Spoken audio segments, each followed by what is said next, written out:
EA. What the hell happened? EA once held a special place in the games industry, a position they seemingly have taken for granted, and their fall from grace is plain for all of us to see. And with EA's latest release, Anthem, it's clear that we as gamers, or consumers of the medium, have reached a critical point with our relationship with EA. Now, this isn't an EA bashing video, because honestly, I used to love EA. They were probably my third favorite publisher behind Sony and Nintendo. Blech. That sounds gross to say now in 2019, man. But it's actually the truth. This isn't a games review video either, so I'm only here to highlight why EA was so great and how they became the biggest publisher in the industry, and the steps they took to decimate their relationship with the audience and land themselves in the position that they found themselves in today. Because this EA we have today, they wouldn't touch 95% of the games I'm going to talk about with a 10-foot pole, especially in the current games as a service addiction, because EA has proven time and time again it's not content with making a lot of money. They're only interested in making all of the money. So let's just get into it.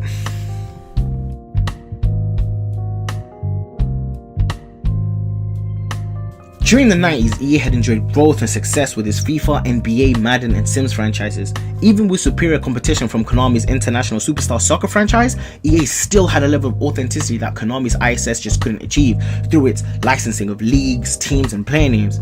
However successful EA were in the 90s, it didn't hold a candle to the explosion of popularity and success EA had during its 2000s, releasing hit after hit, year in, year out, from an unprecedented catalogue which stemmed from such a diverse catalogue. Keyword here being diverse. I'm a 26-year-old gamer, so I'm a 90s baby. And for all of us 90s babies, EA's 1990s meant very little to us, besides, playing their sports franchises between relatives and friends. However, the 2000s EA is where we fell in love with this amazing developer and publisher, which makes everything I'm saying just all the more depressing.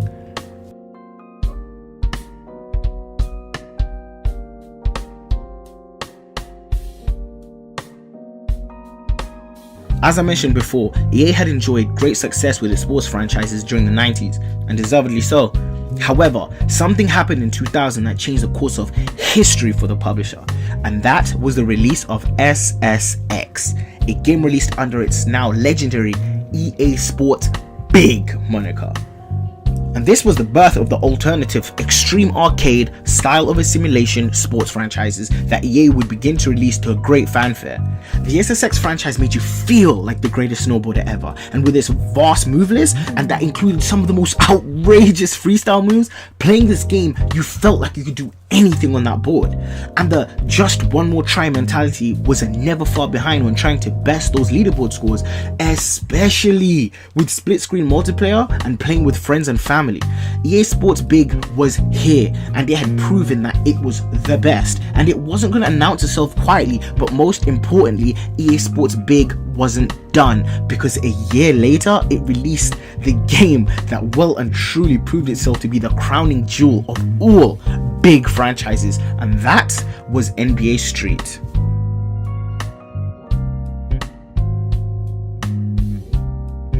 NBA Street would bring street basketball into your home, and coupled with one of the greatest soundtracks ever put into a video game, the experience brought by this game was the most authentic street basketball experience you could get, well, besides actually going to the court yourself. This franchise had the hood buzzing. I remember this game turning people who I personally knew, who definitely weren't gamers, into them going down to a local game station just to buy a PS2, just to get this game, so they can come back to our house eventually and challenge my eldest brother, who was annoyingly god level at this game. NBA Street took over everything sports related, and with the obsession with street basketball in the early 2000s because of platforms like And1, the game's promotion was everywhere, and with everyone talking about it and playing it. EA Sports Big had once again proven itself to being right on the pulse of what the people wanted. EA Sports Big, knowing it was onto something, took that formula and love for the neighborhood experience of these sports games, went on to release equally as great games in FIFA Street and NFL Street. As someone from the UK, NFL isn't anywhere near as popular as it is on the other side of that pond in the US. However, everyone I knew who had played any of the Street franchises owned NFL Street 2. Even to the surprise of my uncle from New York, who came to visit us one summer and damn near cried tears of joy because he could play NFL Street with us during his visit. And that was the power of EA Big. They could even take a sport that isn't popular in this country of mine and make the game so satisfying and great to play that it ended up in damn near everyone's home. It even happened with FIFA Street. Friends of mine that absolutely cannot be considered footballing fans still bought and played FIFA Street because of the sheer lunacy of what you were able to do on screen. A saucy rainbow flick of the ball through the air from a young David Beckham straight onto the chest of a young Thierry Henry, just for him to pass the ball with the back of his head onto an already airborne Ronaldinho, there to meet the ball with the bicycle kick and end the game. This was what playing FIFA Street was like. This is what we loved, and EA Sports Big knew this. They knew this is what we wanted. Okay, now, maybe for a lot of you, you may not remember this game franchise, but I assure you, for my demographic, as a fighting game loving urban hip hop kid, EA Sports Big did something no one could ever have imagined and no one has ever done since.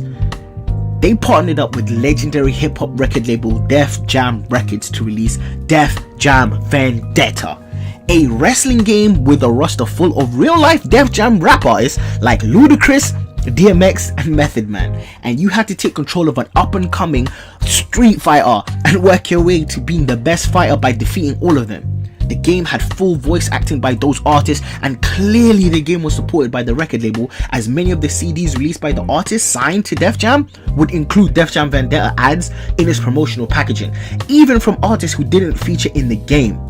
This game was insane. You're telling me I can whoop Ludacris's ass to the sounds of his own album? Oh hell yeah, sign me up.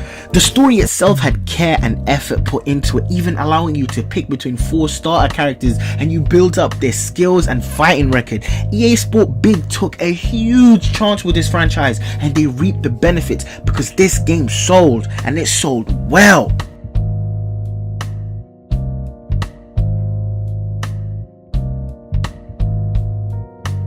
EA had 2 races under its belt. The much beloved Need for Speed franchise, which had already seen itself go through many iterations, including a full-on closed circuit based racer, to sprint races, to even the much beloved Hot Pursuit iterations that incorporated the police presence. However, the popularity of car modding street racing that took hold of pop culture due to the surprise mega hit Fast and Furious brought in the best and most popular iteration of the Need for Speed franchise, and that, ladies and gentlemen, was Need for Speed Underground.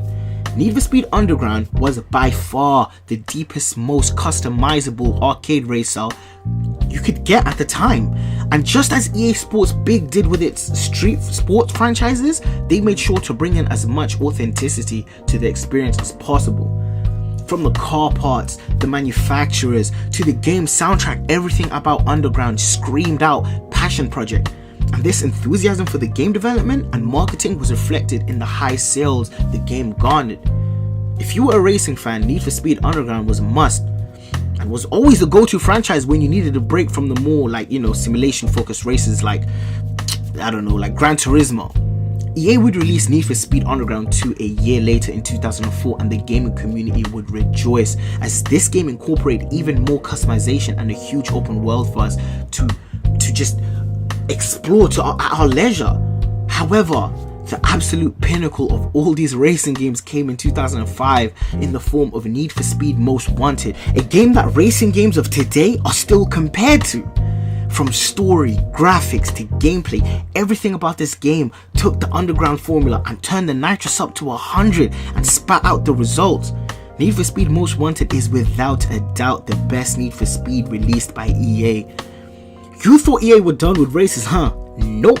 There's a little known arcade racing franchise by the name of Burnout, developed by Criterion Games, that EA absolutely wanted to be part of the prestigious and the ever-growing catalog. So in 2004, sought out Criterion Games at E3 to develop their 3rd installment under the EA umbrella, With the relationship improving so much, Criterion would be purchased by EA, and Burnout Takedown would be released to great commercial success, with people today still using it as a comparison when judging modern day arcade races.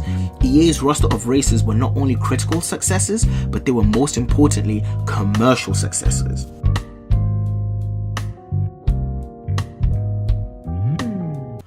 Battlefield, Medal of Honor. Need I say more? I mean, I will. I'm going to, but it's, self-explanatory. Before Call of Duty's dominance, there was Medal of Honor, a game all about historical accuracy, emotional battles, and engrossing the player in historical fiction. For a lot of us, Medal of Honor Rising Sun was a defining moment in our FPS careers. The blend of storytelling, characters, and missions pulled you in from the jump. Especially the opening mission being a retelling of the assault on Pearl Harbor, the game couldn't have picked a better jump-off point to set the tone of what the player could expect from the rest of this game. However, on the flip side, Battlefield, having this deep tie to the PC community, concentrated its efforts on its online offerings. Battlefield was handling over 100 people in matches long before having high numbers in a single online session became a marketing gimmick. Battlefield was an FPS that demanded a more tactical approach in comparison to the run and gun mechanics found in your typical first-person experience. With its high player counts, ever-changing battlefields, vehicles, objective-based online matches, and squad play, Battlefield was the OG when it came to the online military FPS experience. EA knew how to handle its first-person shooters, and they offered up these two legendary gaming franchises to quench that FPS thirst of yours. Wait, did I say two? That's right, baby. Crysis. Yes, that Crysis. The one we still compare modern day game graphics to. This game released in 2007, for God's sakes. The fact that people still compare modern day game graphic releases to Crysis should speak volumes. And the meme, "But can it run Crysis?" alone should tell you just how beautiful this game was. The game dropped you off on an island and tasked you with fighting enemies because of some sort of alien structure found on the island. The story's a bit meh, no one really cares, but that's not the draw for this game. The nanotech suit you wore in this game granted you all these superpowers like invisibility, speed, and strength. You could mix and match all of these abilities in tandem with your surroundings to approach missions in a multitude of ways. This game was so ahead of its time, and it was clear to see Crytek and EA weren't interested in compromising the game's experience and released it the best it could possibly be. Crysis is a graphical benchmark which to some still hasn't been surpassed, and I don't blame anyone for feeling like that. EA knew how to handle shooters. Well guys, I'm gonna have to wrap it up there. This video was a lot longer than I thought it would be, so I'm gonna have to split it into a part A and a part B. Part B is going to be more me concentrating on the actual downfall of EA, but I thought I'd set the tone by letting you guys know what made EA so amazing and why I personally loved and appreciated them so much. But anyways, I hope you guys enjoyed this part of the video. Please like, share, and comment. Most importantly, please subscribe, and I'll see you sometime next week, maybe, or maybe before that, who knows. But stay tuned and I'll let you guys know. Follow me on all my social medias too, and I'll see you guys there.